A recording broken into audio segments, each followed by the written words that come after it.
ìjọba amúnisìn tó kó Nàìjíríà lẹ́rú àwọn British tí wọ́n wá kó lu tiẹ̀ náà lẹ́rú ní 1918 ìjọba yẹn ni wọ́n ń kó àwọn Júù wá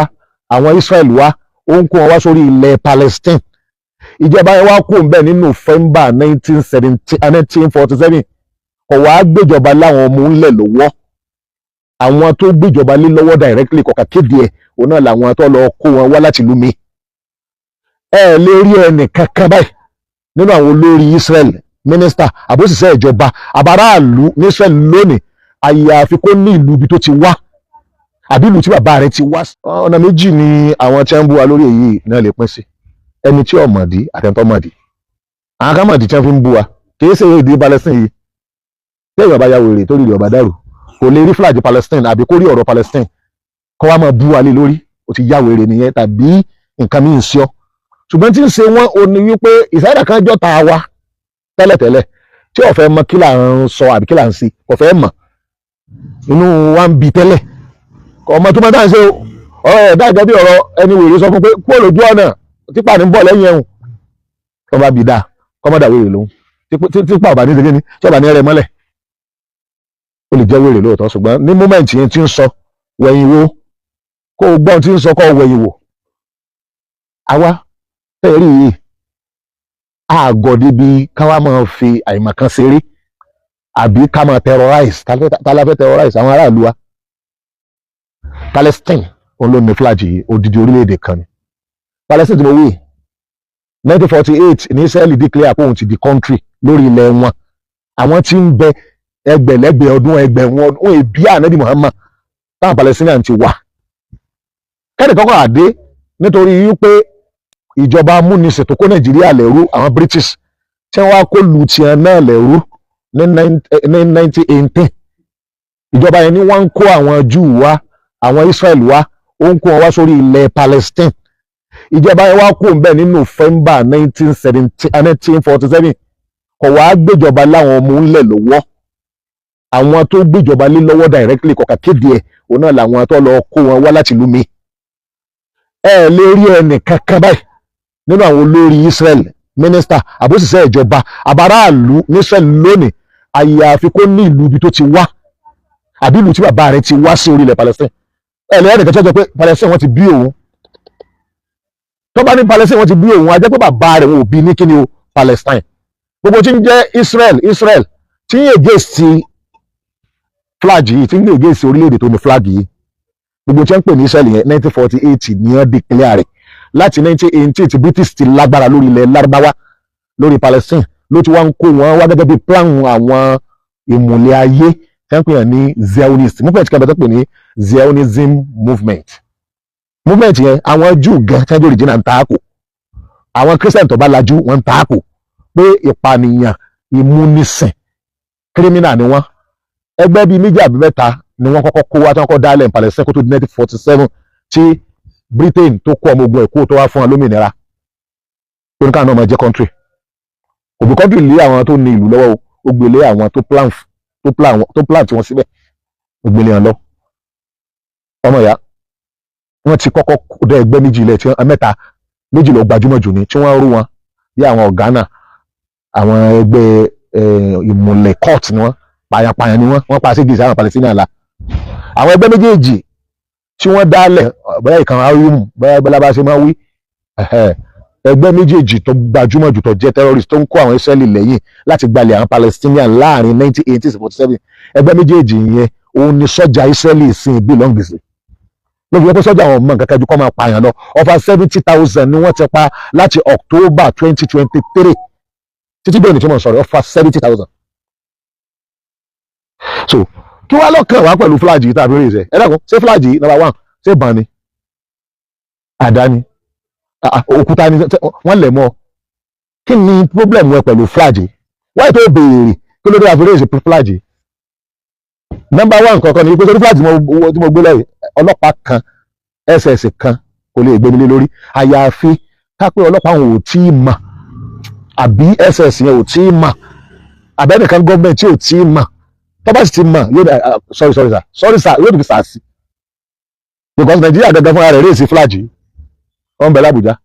bóyá lọ́mọ yìí pé country tó ní flag yìí Nàìjíríà recognize ẹ̀ òun ní Palestine tó bá ti dá Àbújá wà bèrè embassy wọn ẹni ọ̀kadà yóò gbé ọdẹ embassy wọn ọ̀dẹ̀ ní flag yìí Nàìjíríà aláwọ̀ kan ó rè sí flag yìí gbogbo country tí ò bá ti ṣe country tí Nàìjíríà ọmọ ẹ lè rè sí flag yẹn gẹ́gẹ́ bó ṣe gbẹ́ àwọn ọmọ ìlú tiẹ̀ náà lè rè sí flag Nàìjíríà nítorí pé ọmọ Nàìjíríà flag orílẹ̀-èdè kan ní tọ́ka sí pé ìsẹ̀mí wọn oríire wọn freedom wọn dáadáa wọn kẹ́nìkan takò ó ń tọ̀ ń bóyá ń pa wọ́n ẹ tó lè sọ pé ká má rè sí flag yìí bí Israeli nìkan kò sí ẹ̀rí kankan lágbàáyé tí èèyàn lè rè sí flag yìí ní orílẹ̀-èdè àti nílùú ẹ̀ kò sí kankan lágbàáyé kéwòn máa Amẹ́ríkà ní tó pọ̀ jù náà ọmọ Amẹ́ríkà lónìí ló ń support flag àti country especially pẹ̀lú ìṣẹ̀lẹ̀ tó ṣẹlẹ̀ láti October 2023 tí wọ́n pa over 70,000 náà wọn àwọn èèyàn yìí wọ́n ti ń pa wọ́n láti 1918 ni o pípa nǹkan àwọn àhán sàgbáyé láti 1948 nígbà tí Israel declare country rẹ̀ lẹ́yìn 1947 October wọ́n parí lọ òun náà ní Egypt kú abigan Britain ó kú olórí ilẹ̀ àwọn Palestine àwọn ọmọ Palestine wọ́n á retí pé káwọn organize ara wọn káwọn kéde orílẹ̀-èdè àwọn amúnisìn sáti lọ bí Nàìjíríà náà ṣe kéde orílẹ̀-èdè rẹ̀ nígbà amúnisìn lọ bẹ́ẹ̀ ni Israel sáré gbà mọ́ wọn lọ́wọ́ wọn ò gbà bóòrin Fúlàní tá a fún ní ilẹ̀ ẹgbẹ́ mi nísìn àbí Yorùbá tó lọ sí ilẹ̀ Fúlàní àbí ilẹ̀ Haúsá tí wọ́n ra fún nílẹ̀ ibi tí wọ́n máa lò ṣé ìkànnì àmì èjì lè declare pé lu òun ni ta ni ó pe ìlú nílùú ẹ̀ ta ni ó máa jọba bẹ̀ ta ni ó máa darí rẹ̀ ẹni ò nílẹ̀ ni wọ́n lè fún ọ láyè lóòótọ́ kò tọ́ka sí pé ibi wọn ti wá fún ọ láyè wọlé wá ní ìyẹn ló bí ìjà tẹ́ ń jà títí dèmi olónìí bí bá a ṣe ń sọ̀rọ̀ tẹ́ bá mú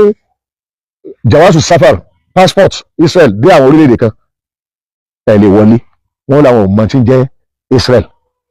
kí ló dé nítorí pé orílẹ̀-èdè tó gbalẹ̀ ń lẹ̀ sí orílẹ̀-èdè tí ẹni sọmọ tó mọ flag orílẹ̀-èdè tí wọ́n fi ìyà jẹ ni o lónìí mo máa fẹ́ túmọ̀ flag fún yín àti kí ló kàn wá bí ọ̀rọ̀ flag sórí black tó rí ìbẹ̀rẹ̀ àwọn àgbà wa tí wọ́n pè ní àwọn Abbasiyun òun ni wọ́n fi àwọn náà ní flag black yìí àwọn Abbasiyun ni àwọn tó jẹ́ pé lẹ́yìn àwọn sàbí ànábì mẹ́rẹ̀ẹ̀rin ìgbà wọn làkọ́kọ́ tí wọ́n darí mùsùlùmí lẹ́yìn ànábì ìgbà kejì ní àwọn Amawiyun àwọn ló darí àwọn ìdílé Amawi àwọn ló darí sí kejì àwọn ìdílé kẹta tó darí àwọn rèé àwọn pè ní Abbasiyun àwọn náà ní flag yìí nítorí tó dáhùn fi gbé flag yẹn lọ́wọ́ ni wípé wọ́n kàjà gbọ̀ngàn lọ́wọ́ àwọn èèbù amúnisìn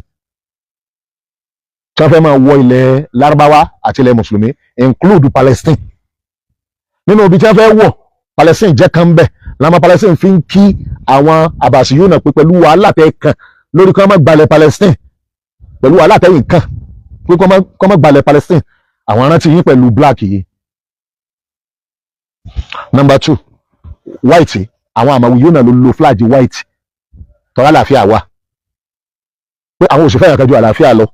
gbogbo píríọ̀dù táwọn Amawiyun tí wọ́n jẹ́ àwọn ikọ̀ kejì tí wọ́n darí mùsùlùmí àgbáyé nínú ìtàn wa bó ṣe bẹ̀rẹ̀ tí wọ́n pè ní Amawiyun flag wọn ni white àwọn náà ni wọ́n ń darí Palestine náà nígbà náà nǹkan bí 100 ọdún kan náà fi darí àwọn Àbáṣí tí wọ́n lé 100 ọdún kan bí ọbẹ̀ 100 ọdún tí ń lọ síbi 3 àwọn náà ni white nítorí pé kò sógun nígbà tí wọ́n sì manage Palestine náà wọ́n fi white tí wọ́n náà sí pé ìgbà táyì náà ń bẹ́ẹ̀ ó ní tẹ́ ẹ sí ẹni ọkàn wàhálà dúró táwọn tí sàwọn black àwọn Abbasiyun ẹni ọwọ́ kan tó jẹ́ pé àlàáfíà wà ó dẹ̀ mójútó lu àwọn ni àwọn adarí wa kejì tí wọ́n pè yàn ní Amawiyun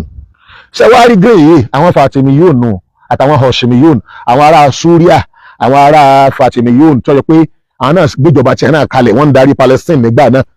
àwọn tó nǹkan kọ́ wọ́n tún lè ṣe development pọ̀ lásìkò wọn ni wọ́n fi ń fi green ìrántí wọn. ṣẹwárí flag red àwọn sàbí ànábì gan táwọn àwọn amúnisìn alágbèlébù ń jà burúkú àwọn ọlọ́tẹ̀ àti àwọn míì náà àwọn ọ̀tọ̀ Ọlọ́run àwọn sàbí ànábì tí wọ́n pa lórí Palestine yìí wọ́n tó àtàwọn mùsùlùmí nínú àwọn tó ṣáájú ni wọ́n lé ní 800,000. apart from ìyẹn red ń túmọ̀ sínú ọfà 800 ìlú àti village ìlú bí Ìwó village bí oko tó yẹ pé odidi village àti odidi ìlú tí wọ́n bá kà pọ̀ jẹ́ 800 plus tí ń jẹ́ ti Palestine òun ni wọ́n parẹ́ tí wọ́n ń pè ní Israeli lónìí wọ́n wá pa wọ́n rẹ́ pẹ̀lú pé kọ́ńkà kéde fún ọ pé ẹ̀kú òǹbẹ́ o wọ́n wọlé wọ́n tún wá kó sí ìlú kan tí wọ́n ti pààyàn ẹ̀jẹ̀ àwọn tí wọ́n ń pa wọn ẹ̀jẹ̀ àwọn tí wọ́n ń pa wọn lọ́fà ní 1917 tí wọ́n fi rẹ́ẹ̀dì kún pé a gbọ́dọ̀ gbàgbé àwọn tó kú nítorí ọ̀rọ̀ ìlú àwọn èwo lọ́wọ́ fẹ́ takò nú ẹ̀ sáwọn tó kú lọ́yọ́ ní síbẹ̀ ṣe kú àbáwọn tó jẹ́ àwọn aṣáájú wa nínú Islam lọ tó ṣe pé ìgbà tí wàhálà fẹ́ wà fáwọn Palestine àti gbogbo mùsùlùmí lágbàáyé wọ́n dìfẹ́ǹdì ẹ̀ àwọn tó pè ní Abbasiyun àbáwọn tó pé àlàáfíà kò tiẹ̀ sí ogun lásìkò tiẹ̀ àmọ́ wọ́n mánéjì ibi aráàlú gbádùn sáwọn lọ fẹ́ takò àbí àwọn Fatimiyun tí wọ́n ní green àwọn Fatimiyun tó ní green tó yẹ pé nítorí òun túmọ̀ sí òun náà ni wípé ẹ̀yin lẹ́ develop àwọn mú development wa ni wọ́n tún mọ́sálásí ṣe wọ́n tún àwọn sàárè àwọn ẹni Ọlọ́run tí ń bẹ́ẹ̀ gbogbo àwọn mọ̀kọ̀dásá àtàwọn holy places wọ́n tún ṣe ẹgbẹ́ nìsín àwọn aráàlú gbádùn wọn dáko wọ́n develop many things fáwọn Palestinian tó pé ẹnìkan kan nu ẹni tó ti ń darí Palestine náà àwọn ti ń darí ní Islam òṣèlú ẹ̀rì sáwọn lọ fẹ́ takò èyí ni wọ́n takò mbẹ́ báwo ni Palestine ṣe jẹ́ flag wọn ṣe jẹ́ ọ̀tá ẹ̀ ẹnìkan péré kọ́ńtì kan péré náà ní ṣe ọ̀tá flag yìí tàbátọ́lẹ́ lóní tí ó ṣe ọ̀tá flag yìí kọ́ mọ̀ tàbí kọ́ mọ̀ nítorí pé ó belong sí country yẹn àbí kó belong sí ẹgbẹ́ tó gbé country yẹn kalẹ̀ ẹgbẹ́ yẹn náà pè ní àwọn Zionists ìṣẹ́dá kan eré tí ó tọ̀ pé kọ́ mọ ní ẹlòmíràn àti pé wọ́n fẹ́ bá wa jà kọ́ mọ tí ó fi bá wa jà àìmọ̀ká yìí náà lòun náà ó sọ pé òun fẹ́ fi bá wa jà ó lọ torí pé tó bá yá àwọn èèyàn yẹ̀yẹ́ rẹ tó bá bọ́ síbi táwọn ọ̀jọ̀gbọ́n wà wọ́n á yẹ̀yẹ́ pé ó ṣe àgọ̀ báyìí